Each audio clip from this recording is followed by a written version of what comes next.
Underneath every reaction we've ever had, there's a layer. A layer you didn't choose. Under that layer, there's another layer, older, quieter, running in the background. Running before you were old enough to even question it. We like to think that we're driving this thing, which we call the mind. It's like a car we like to think we are in control of, deciding where to go.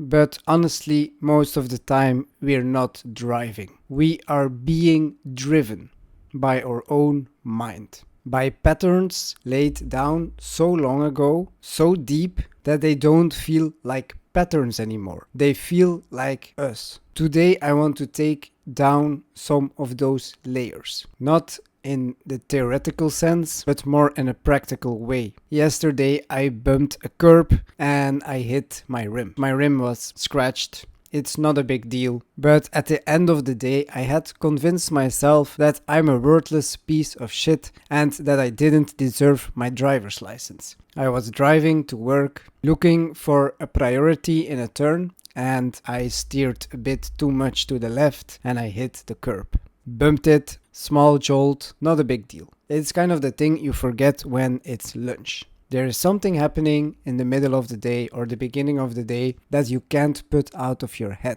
Your mind is running away with it. Maybe it's a typo you sent, noticed it too late. Maybe you tripped over something and some colleagues saw it and they were laughing with you. Really small things. Our brain or our mind tries to hijack that. I just want those small happenings stay small.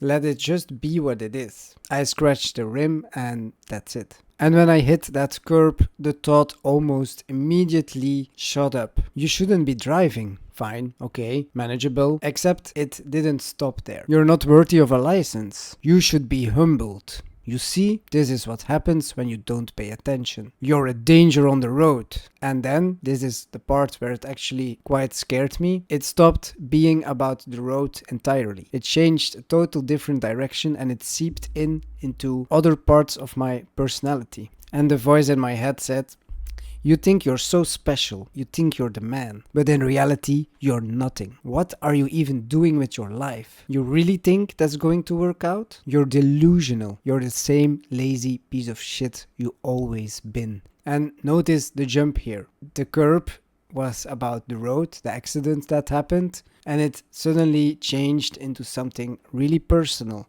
The curb wasn't really the target.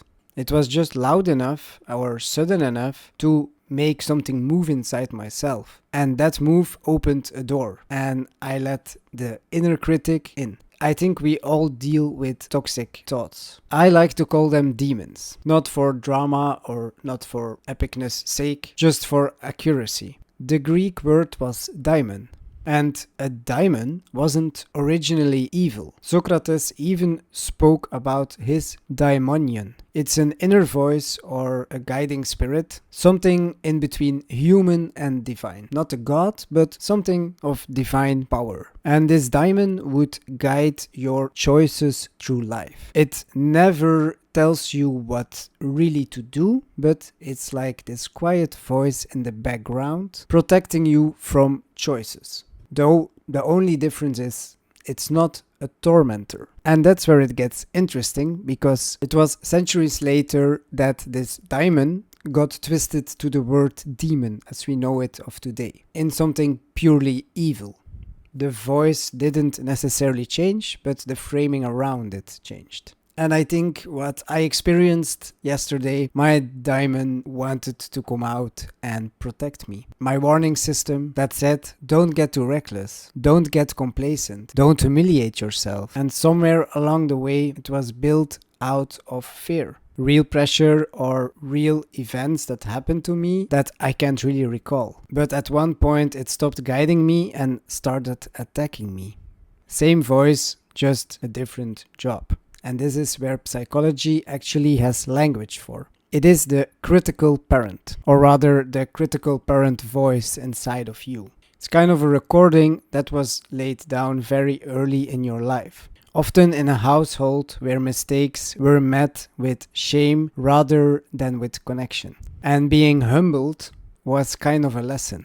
It It was a lesson to not make mistakes. It's a piece that you integrated in yourself. This voice that you always heard in the household, you become part of that. And your values get aligned with that because you didn't know anything else. And I'm not going to tell you which voice was planted in me or which mechanism I took over. This is a bit too deep for the sake of this video. And honestly, I don't fully know myself yet. And I'm also not interested in pointing one person or blame someone. What I do know is that this voice was much older. It was much older than just that moment when I hit the curb. It didn't sound like a thought I had for the first time.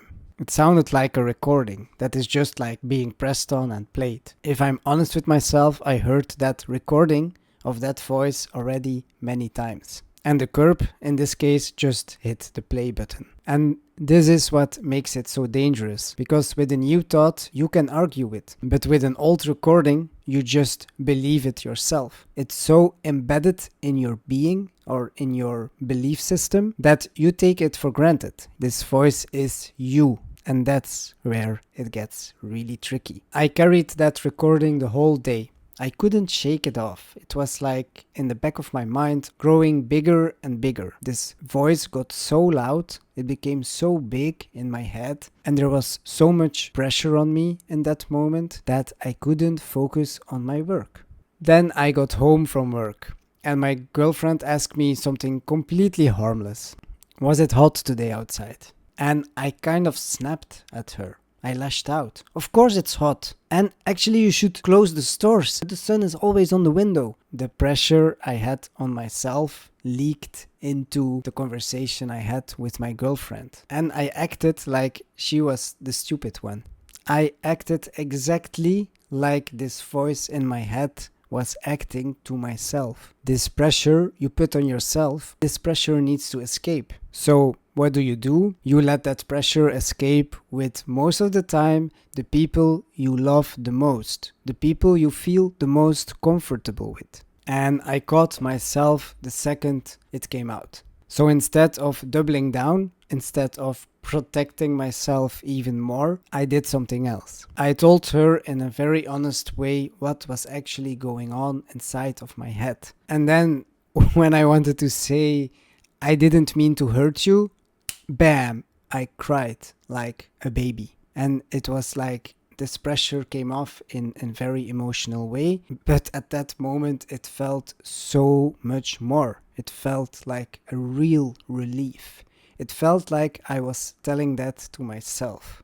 I don't want to hurt you. This was kind of the uncorrupted version of my diamond, or demon as we like to call it. It wasn't a cry from a bad day. It was much deeper than that. What I learned from this is that the goal is never to silence the voice inside you. This is a bit of an unrealistic expectation we put on ourselves. And I'm kind of suspicious of anyone who claims that they're fully healed out of this inner critic. So my goal in all of this was much simpler than that. I didn't want that little scratch in my rim become a referendum for my entire worth as a human being. And the only thing that actually shrank it wasn't arguing with it. It wasn't reasoning my way out of it, because that's what this inner voice likes to do. It wins all your arguments. For me, what really helped was to just say it out loud,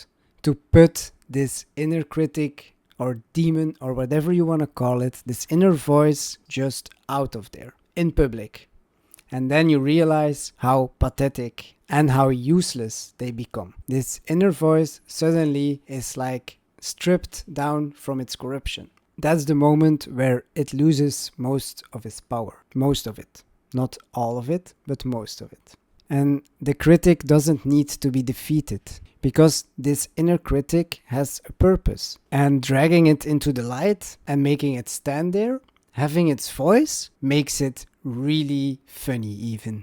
But that only happens when it doesn't echo in your skull anymore. Your brain is like an echo chamber and it repeats these old recordings, because underneath it there's a voice that is actually scared, outdated, trying very badly to protect you. So I want to ask you this question. When was the last time you caught yourself with this inner critic and maybe even leaked it into other conversations with someone else, a loved one or colleague? And also, could you catch it?